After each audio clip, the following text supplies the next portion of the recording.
Hey guys, so sorry. This is part 2 of the same video because I got a phone call and it deleted. Okay. Up here. Ooh, my back. Is this big H, little h? Yeah. Is this big T on your paper? Yes. Little w, little w? Yep. Big R, big R? Yep. Big B, little b? Yep. Big A, big A? Yes. Okay. So, who would volunteer for me for big H, little h?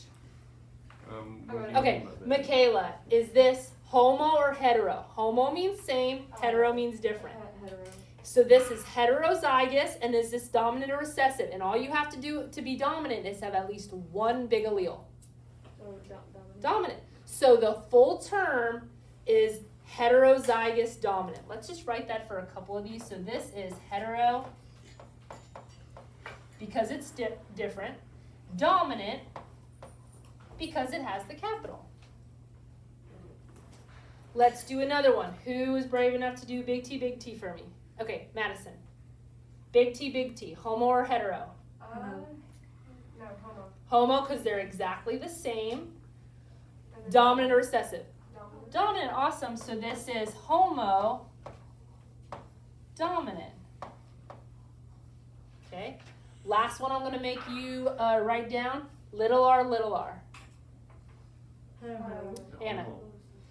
Homo or hetero? Homo. Dominant or recessive? Good. This is homo recessive. Can somebody tell me what are the two ways to be homo? Big or little. So you can be like homo this way, big, or homo this way, which would I can't believe I'm saying this on the video. This would be like male, female, male, female. Okay, so ready?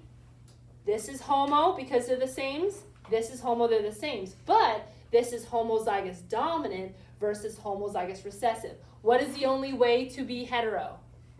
Big, little. Okay? Can it be big, little, or little big?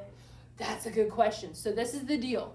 When you do your Punnett squares and bring stuff down, even if a little goes in front of the H, you always want to put the big in front of the little. So say if you drop down your boxes, we'll get to boxes tomorrow maybe. So say if you drop it down and it says little h, big H, in your head you kind of rearrange it to always have the big before the little.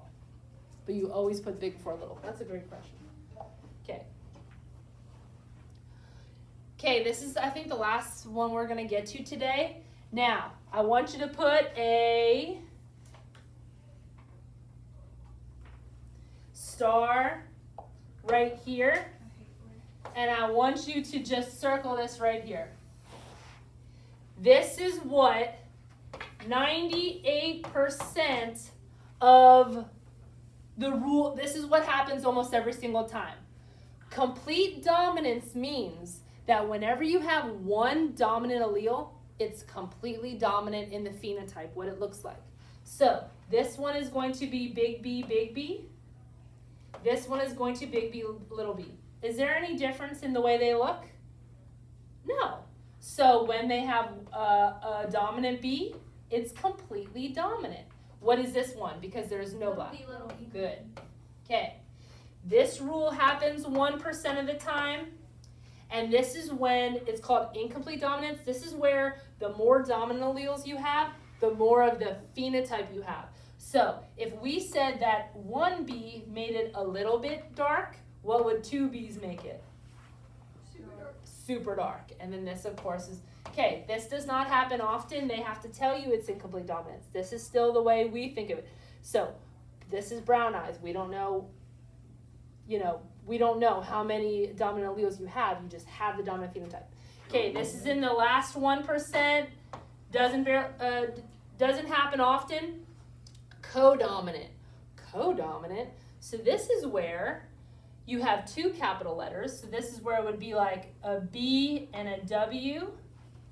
Oh, sorry, don't write that.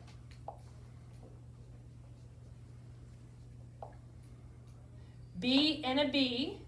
And a W and a W, and if they're both expressed equally, it's a B and a W. The best example for this is going to be your blood types. And after the break, oh, that would actually be fun to do. We can actually take our blood. Oh, Even- last time that happened. Last time we tried to do that, they didn't cry, so we're just. We can take our blood and I can see what blood type you are. Now, Yeah. your parents might know, that would be so great. After the break, you'll go home, ask your parents what blood types they are. But basically, you only have certain amount of blood types that you could be if you know your parents' blood type. I'll give Now, blood out. my husband is O positive and I'm O negative. Those are both recessive, so all my kids are O's. That was easy. Just by knowing that before I even had my babies, they were O's. Now I did find out that my older two are O positive and my youngest is O negative, but I knew what they were gonna be. If you have you ever heard of A blood type or B blood type? That's really mixed up because guess what? The baby can be an A, and actually it's AO or BO. The baby could be an A blood type, a B blood type, or y'all look up here. Blood types can be AB. That's called codominant. It's where the dominant A and the dominant B are there at the same time. So there's 4 blood types: A, B, AB, and O. And then there are positives and negatives. So that's a pretty cool one too. Okay, we are done for the day. We'll pick up tomorrow. Did you learn a lot today? Hey, can I sit still for the rest of the day? Oh, yeah, I heard about when you made jam. No, not really.